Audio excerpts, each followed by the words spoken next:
स्वः तत्सवितुर्वरेण्यं भर्गो देवस्य धीमहि धियो यो नः प्रचोदयात्। सुख आणिक दुःख यांना सांधते आहे,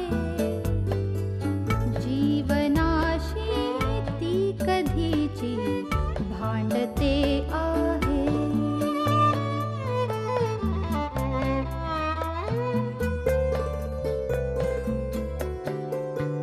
दोन डोळ्यांनी मुक्याने बोलताना ती वेगळे काहीतरी बघ सांगते आहे।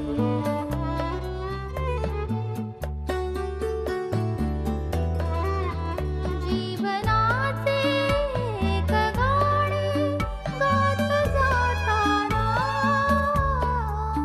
वेगळीशी चाल त्याची बांधते आहे। जीवनासाठी जणू ही अकस्मिता, सुखाणिक दुःख वेडी अवंतिका।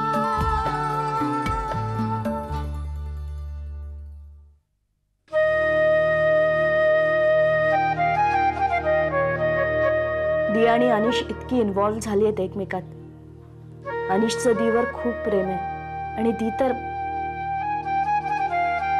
सगळ्यांना अनिशचा त्याग दिसतोय आणि माझा। त्या दोघांच्या प्रेमासाठी मी माघार घेतली तेव्हा सगळं संपलं। वाटत होतं काहीतरी होईल, पण नाही। आता कुठलाही चमत्कार होणं शक्य नाही। अनिश आता कधीच माझा होऊ शकत नाही।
अरे तू कधी आलीस?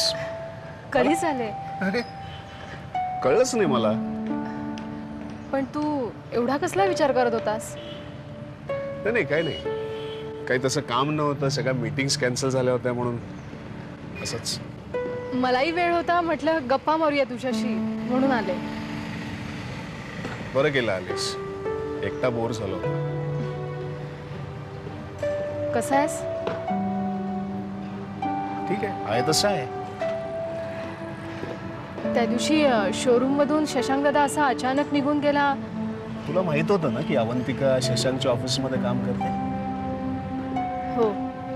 तू कधी बोलली नाहीस मला? अरे पण आपल्यात कधी हा विषय निघालाच नाही।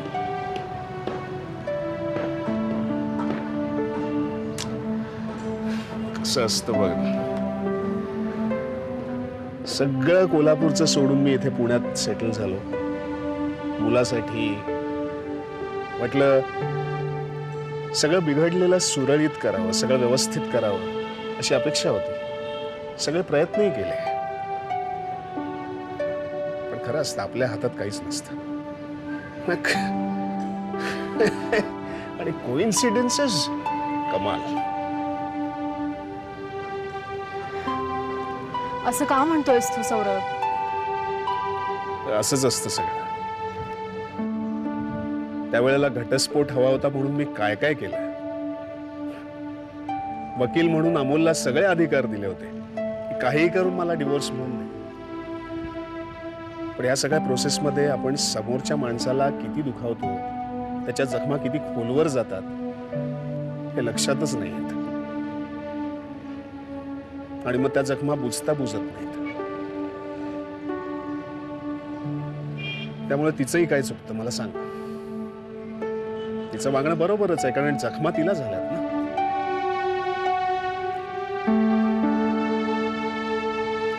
माझं म्हणणं फक्त एकच आहे की मी आता बदललोय. मला पश्चाताप झालाय. हे माझं वागणं खरं आहे हे तरी तिला पटावं. सौरभ, मी हे सगळं समजू शकते, पण आपण एकमेकांना माफ करायला शिकायला हवं. सगळ्यांना जमत नाही ते, आणि कदाचित एकमेकांना माफ करायला किती वेळ लागेल कोणास ठाऊक.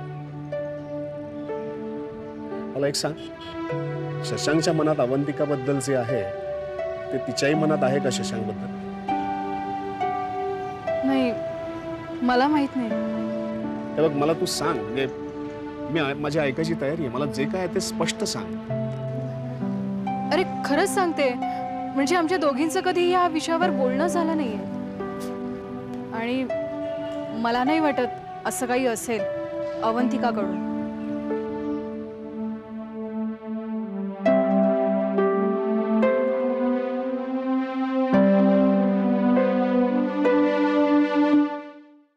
सुस्वागतम. आपल्या कॉलेजचे आदरणीय प्रिन्सिपल साहेब, समस्त प्राध्यापक वर्ग आणि माझ्या लाडक्या विद्यार्थी मित्रांनो, आपल्या कॉलेजचे अत्यंत लाडके आणि अत्यंत हुशार सर प्राध्यापक अरविंद दीक्षित यांच्या निरोप समारंभासाठी आपण एकत्र जमलो आहोत. सर्वप्रथम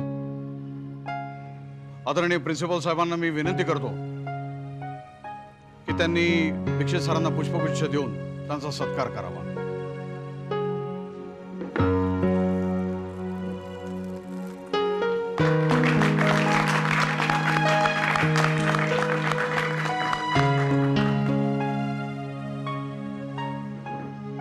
आता दीक्षित सरांबद्दल मी एक दोन शब्द बोलतो. तसा दीक्षित सरांचा इतिहास सगळ्या कॉलेजला ठाऊकच आहे. हा, ते एक आदर्श शिक्षक आहेत, पण आदर्श शिक्षक होण्यासाठी आदर्श शिक्षकाचा पुरस्कार मिळणंच गरजेचं नसतं, आणि शिक्षकांनी मनापासून अध्यापनाचं काम करावं असं मला वाटतं, आणि दीक्षित सरांनी ते केलंही आहे. हा, आता काही प्रकरणं झाली कॉलेजमध्ये, म्हणजे पेपर फुटीचं प्रकरण झालं, हिरक महोत्सवी कार्यक्रमाच्या वेळेला त्यांच्याकडून पैसेही गहाळ झाले, कॉलेजमधल्या विद्यार्थिनीचा विनयभंग करण्याचा आरोपही त्यांच्यावर आला. हा, अर्थात त्या आरोपातनं ते सही सलामत म्हणजे निर्दोष सुटले. हा, ते काही असो, पण दीक्षित सरांचं या कॉलेजमधलं योगदान फार मोठं आहे. म्हणजे त्याबद्दल कॉलेजचा स्टाफ आणि विद्यार्थी त्यांचे शतशः ऋणी आहेत. या ऋणांची परतफेड होऊ शकत नाही, आणि म्हणून आम्ही फुल ना फुलाची पाकळी म्हणून दीक्षित सरांना ही 25,000ची थैली अर्पण करतो. Dikshit sir, please.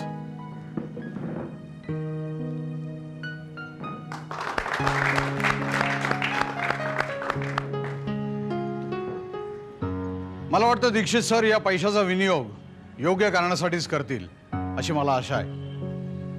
तरी या प्रसंगी मी दीक्षित सरांना विनंती करतो की त्यांनी 1-4 शब्द बोलावे.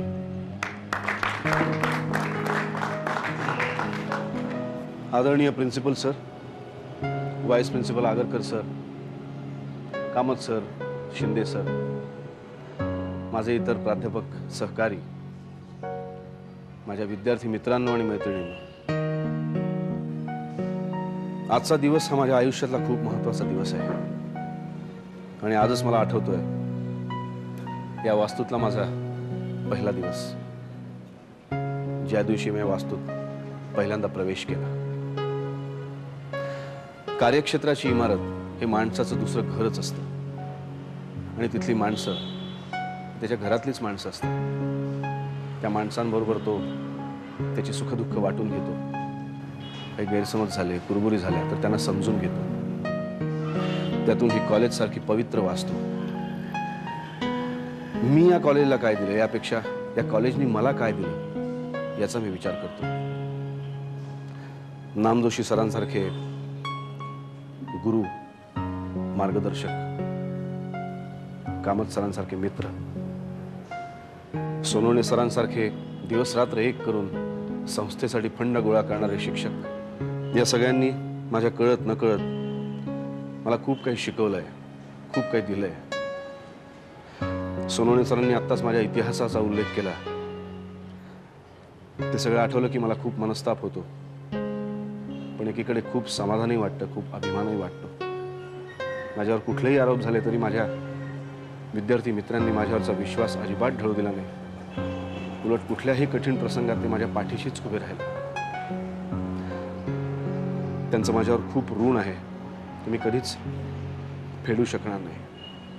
असे विद्यार्थी मिळायला सुद्धा खूप मोठं भाग्य लागतं. मी माझ्या प्राध्यापक पदाचा राजीनामा दिलेला असला तरी माझं विद्यार्जन, विद्यादान तसंच चालू राहणार आहे. कोणाही विद्यार्थ्याला कधीही मला काही विचारावं असं वाटलं तर ते माझ्याकडे कधीही येऊ शकतात. आत्ताच आपण प्रेमाने गोळा केलेली ही रक्कम मला अर्पण केलीत, त्याबद्दल मी आपल्या सगळ्यांचा शतशः आभारी आहे. पण मला असं वाटतं की त्याची गरज माझ्यापेक्षा गरीब, गरजू विद्यार्थ्यांना आहे. ज्या प्राध्यापक सोनवण्यांनी अथक परिश्रम करून हा निधी गोळा केला, मी तो निधी त्यांच्याच ताब्यात देतो. माझी खात्री आहे की त्याचा विनियोग ते योग्य करतील.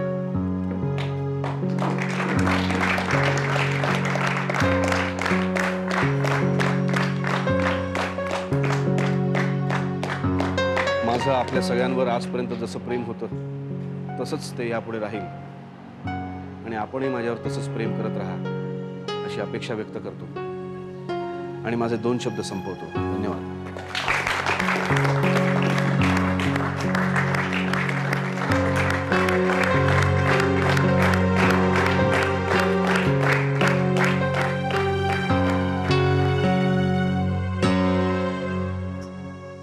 काय चाललंय? काय म्हणतात गुडघे? गुडघे चालायचंच. काय ग, ड्युटी संपवून आलीस? बरंच उशीर लागला का तुला? पायच निघत नव्हता माझा. काय? अहो रडायला लागला तो. शेवटी पेठे आजींकडे दिला आणि गुपचूप पळून आले. तुला या बाळाचा लळा जास्तच लागलाय बरं का. इतका लबाड झालाय ना. बरोबर ओळखतो तो मला. हे बघ, रक्ताची ओढ माणसाला निसर्गतः असते. खरं सांगू, तो तुझ्याकडे बरोबर येणार आपोआप. एवढ्या खोड्या करतो. असं काय करतो? काय एवढ्या उसळ्या मारतो ना, पडेल की काय अशी भीती वाटते. आणि खाली सोडायची सोय नाही. बर. लगेच कारभार सुरू. ही वस्तू उचल इथून आणि आलं तिकडे. हे सगळं तू जे काय वर्णन करून सांगतेस ना, हे ऐकल्यानंतर मला कधी एकदा बाळाला भेटीन असं झालेलं आहे बघ. हे बघ, मी तुझ्या बरोबर उद्या येणार. अहो असं काय करताय तुम्ही? तुमचे सांधे दुखतात म्हणून तुम्ही लायब्ररीत सुद्धा गेला नाहीत आणि हे काय चालवलंय आता? हे काय सांधे काय गुडघे काय, हे बघ ते बाकीचं मला काही सांगू नको. या बाळकृष्णाला भेटण्यासाठी मी लंगडी घालत जरी गेलो ना तरी मला त्याच्यामध्ये आनंद आहे. वा. लक्षात. म्हणजे आता लंगड्या बाळकृष्णाला भेटायला लंगडे आजोबा लंगडी घालत येणार. नाही, तू असं काहीतरी करू नको. बघ, मला त्याला भेटायची उत्सुकता लागली आहे का, तू समजून घे थोडस. धीर धरा, जरा धीर धरा. औषध घेतलं? औषध घेतलं, मलम लावलं, पथ्य चालू आहेत, योगासनं सगळं चालू आहे. ते मला बाकीचं काही सांगू नको. मी तुझ्या बरोबर उद्या येणार म्हणजे येणार. हो. अवघड आहे ग बाई तुमचं. अरे काय म्हणायचं काय याला? हा आता याला काय नातवाचं प्रेम म्हण पाहिजे तर.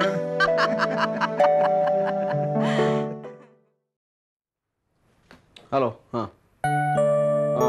नाही, ॲक्च्युली माझी तब्येत बरी नव्हती म्हणून मी बाहेर नाही पडू शकतो. नाही, उद्या हो, उद्याची मीटिंग तुम्ही कन्फर्म समजा. Okay okay bye. काय रे, औषधं घेतलीस वेळेवर? डॉक्टरांच्याकडे गेला होतास? हो गाई, उद्यापर्यंत वाटेल मला बरं.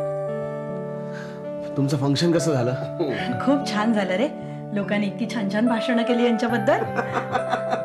अगं तू अशा कार्यक्रमाला पहिल्यांदा आलीस ना म्हणून तुला वाटतेस या अशा कार्यक्रमांमध्ये अशीच भाषण. ए पण तू तब्येतीची काळजी घे बाबा, मला तुझी काळजी वाटते. तर काय हो, पण आईचं ऐकेल कोण ना? सतत आपली कामाचीच बोलणी. काय म्हणते आई? हा बरं, हिचा रीमाचा काही फोन बिन आला का? केव्हा येते ती? नाही यार, तिला वेळ मिळाला नसेल कामात.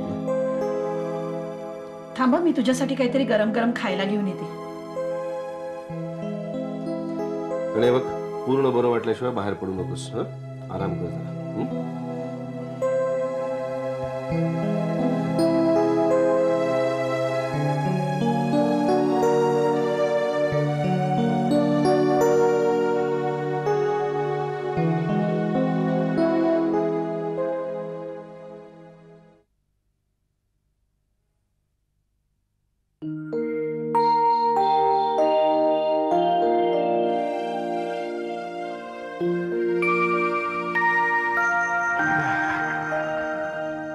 काय हे, किती उशीर? अरे तुम्ही सगळे तयार होता तर तुम्ही निघायचं ना. म्हणजे हे बरं आहे, म्हणजे तू न यायला मोकळा. हे खरंच मी गरजेचं आहे का रिसेप्शनला येण्याचं? म्हणजे काय, तू आला नाहीस ना तर डॉक्टर अंकल चिडतील. हा, त्यांनी आणि मावशीनं अगदी बजावून सांगितलंय शशांकला घेऊन या म्हणून. हे काय माई, घेऊन या लहान बाळासर. मग काय, एकदा कामात बुडलाच ना की लग्न मुंज वाढदिवस कशाचा सुद्धा भान राहत नाही तुला. त्यांच्या दवाखान्यात जन्म झालाय तुझा, हो तेव्हापासून ओळखतायत ते तुला. हो हो, येतो, चांगला तयार होऊन येतो. लवकर आवड.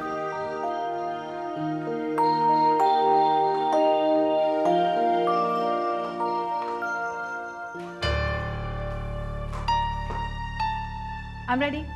वाव रिचा, काय मस्त दिसतेय साडी. आणि ज्वेलरी पण छान दिसतेय. नेमकं काय छान दिसतंय? म्हणजे साडी, ज्वेलरी की मी? सगळंच. I hope I am not let. नाही ग, आता शशांकचं आवरलं की निघू आपण. छान दिसते हा साडी तुला. असं नटावं अगं अधूनमधून बाईच्या जातीनं. छान वाटतं बघायला. थँक्यू माई. बाई, मला चहा मिळेल? हो देते. हा रिचा, तुम्ही सगळे तयार आहात, तुम्ही पुढे का नाही निघत? ओके, चल बेटा, कम लेट्स गो.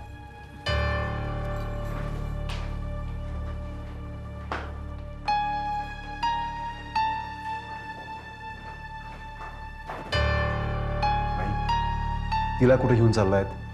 लग्नाला. कशाला? अरे कशाला काय, घरातल्या सगळ्यांना आमंत्रण आहे. माई, रिचा घरातली केव्हापासून झाली? हे बघ शशांक, असं उगाच वाकड्यात शिरू नकोस. हा, हे बघ माई, रिचा काही दिवस इथं राहायला आलेली, ते देखील तिची गरज म्हणून काही ती या घरातली नाही होऊ शकत. अगं आपल्या जुन्या स्नेहांच्या घरच्या कार्यक्रमाला तिला न्यायचं, याचा अर्थ काय होतो तुला कळतंय का? नाही रे, मला काय कळतं, आम्ही म्हातारी माणसं नाही, आम्हाला एवढंच कळतं, एकदा तुमचं सगळं सुरळीत झालं म्हणजे मिळवलं. हे आता सुरळीत काय व्हायचंय? रिचा हळूहळू घरात रुळायला लागली. मधल्या काळात तू फार एकटा पडला होतास आणि आता तिला सुद्धा कळलंय की तिनं असं घर सोडून जायला नको होतं. आणि जुईच्या निमित्तानं का होईना पण तुम्ही तिघं पुन्हा एकत्र राहायला आलात तर सोन्याहून पिवळं. हे बघ माई, हे बघ, मला रिचा बरोबर पुन्हा संसार करण्यामध्ये स्वारस्य नाहीये. का नाही? का नाही? ती पोरगी इतका मनापासून प्रयत्न करते हे घर आपलं मानायचा, तर तू असा आठवणीपणा का करतोयस? आई माई, तुला कळत नाही का? ती नाटक करतीये. असं अचानक कोणी बदलतं? शशांक, मला वाटतं माणूस आयुष्याच्या कुठल्याही वळणावर बदलू शकतो, म्हणजे परिस्थिती त्याला बदलायला भाग पाडते. आणि अशा वेळी प्रश्न असतो त्या बदलाकडे पॉझिटिव्हली बघण्याचा. नाहीतर त्यानं कितीही जेन्युइन प्रयत्न केले तरी तो खोटाच वाटणार.